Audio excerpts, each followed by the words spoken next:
Assalamualaikum warahmatullahi wabarakatuh. Perkenalkan, nama saya Giri Prasetyono, NIM 0532700152. Di sini saya akan menjawab tugas 3 dari mata kuliah Analisis dan Visualisasi Data dengan soal sebagai berikut.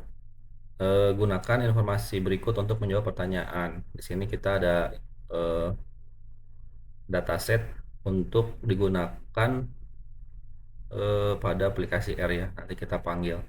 Soalnya adalah buatlah aplikasi visualisasi data interaktif menggunakan Shiny yang memungkinkan pengguna memilih variabel yang ingin divisualisasikan, jenis plot yang ingin dilihat, yaitu ada scatter plot interaktif, line plot interaktif, bar plot interaktif, tabel data. Dan langsung saja kita mulai prakteknya ya. Di sini ada data setnya juga ya. Sebelumnya saya rubah data setnya ke CSV ya, CSV. Yang pertama adalah kita harus menginstal dulu, install package. Tapi karena saya sudah menginstal sebelumnya, jadi ini cuman saya ketik ulang saja ya. Ini ada kita install dulu Shiny, kemudian ada ggplot, kemudian ada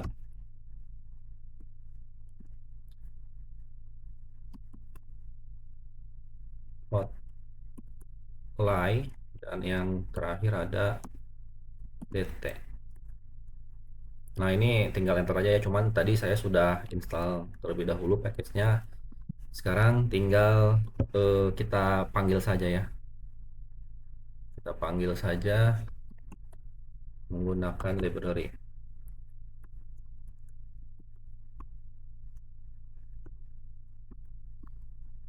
Library Shiny. Kemudian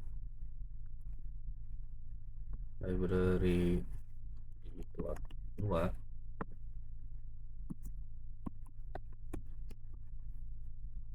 Kemudian library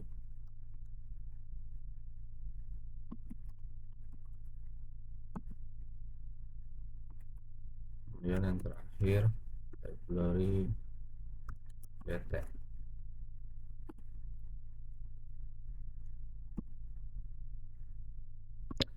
Nah, jadi fungsinya ya untuk library Shiny ini adalah kerangka kerja untuk membangun aplikasi web interaktif tersebut ya. ggplot 2 membentuk grafik dasar seperti sketcher, line, dan bar.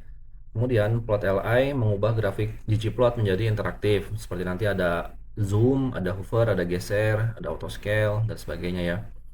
Kemudian dt untuk menampilkan tabel data interaktif yang dapat dicari dan diurutkan. Langsung saja kita baca data setnya ya. Data setnya ini karena dia adalah file CSV. Sebenarnya kalau file CSV itu hanyalah file teks biasa. Kalau kita buka file tersebut menggunakan aplikasi Notepad, itu isinya akan terlihat seperti satu baris panjang dengan tanda pemisah titik koma di antara tiap nilainya ya. Jadi kan kalau misalnya kalau pakai Excel tuh otomatis koma ya defaultnya. Karena kita pakai CSV, jadi eh, nanti ada penambahan ya, penambahan separator titik koma.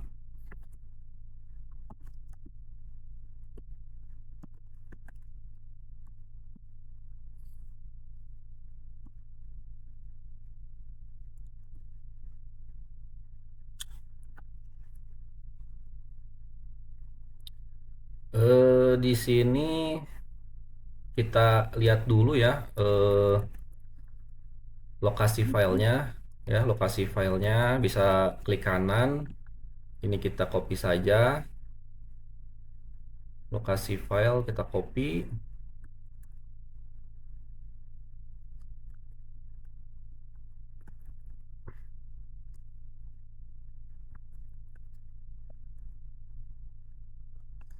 Lokasi file kita copy, kemudian namanya, nama filenya jangan lupa. Nah, ini setiap tanda garis miring kita rubah dulu ya.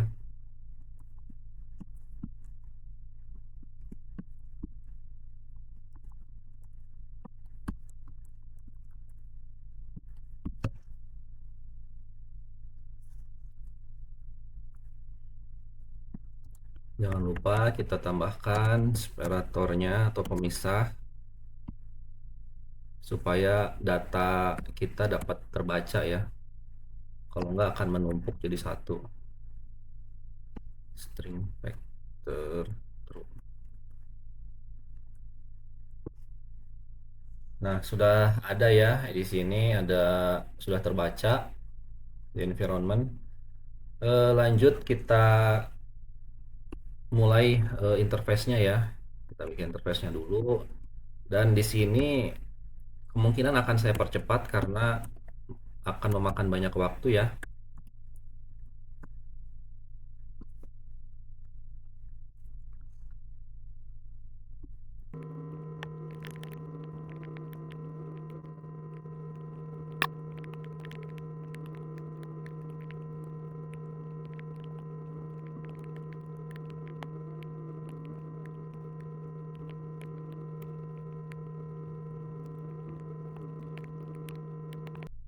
Lanjut ke server function ya.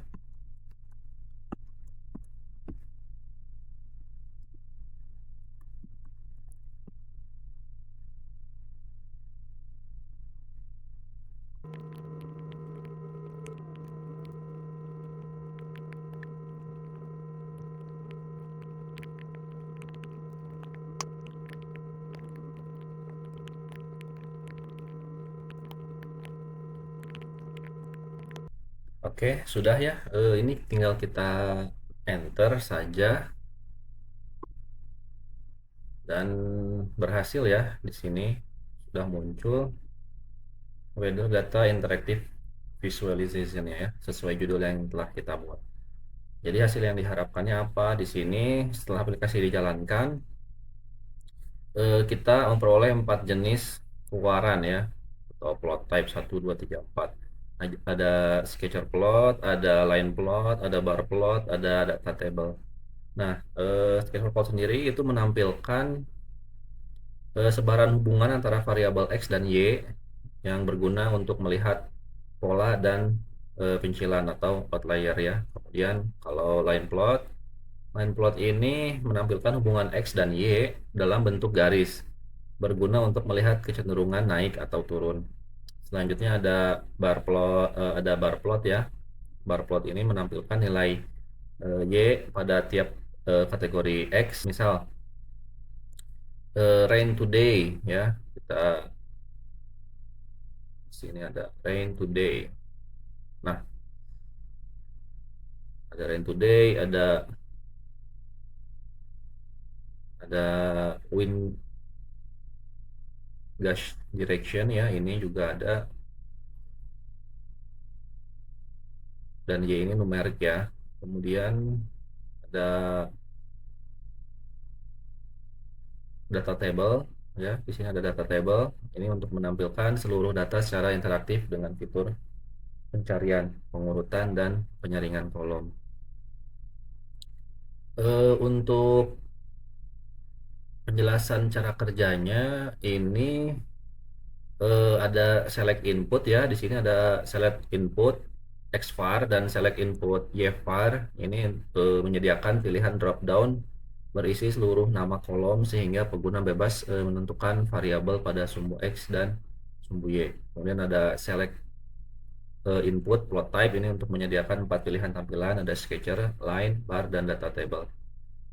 Kemudian ada rect input plot type sama dengan table, itu untuk pembuatan grafik. Jadi untuk menghentikan pembuatan grafik ketika pengguna memilih data table. Jadi beralih dari grafik ke data table sehingga area grafiknya dikosongkan. Kemudian ada object P ya. Di sini ada object P. Ini dibangun dengan ggplot ya. Lalu ada percabangan, if else if, menambahkan lapisan grafik sesuai pilihan.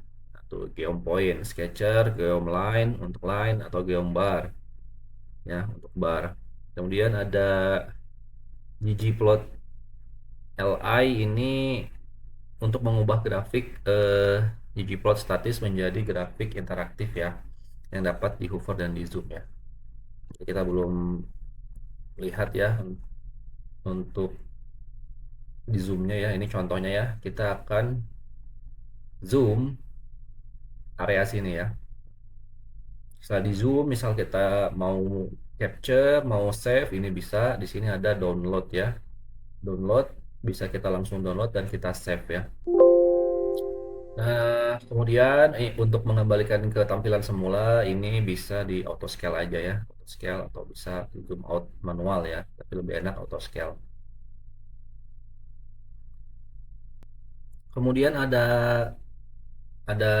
DT ya, ada DT data table weather ini untuk menampilkan seluruh data secara interaktif, lengkap dengan pencarian, pengurutan, penyaringan, dan eh, paginasi 10 baris per halaman ya.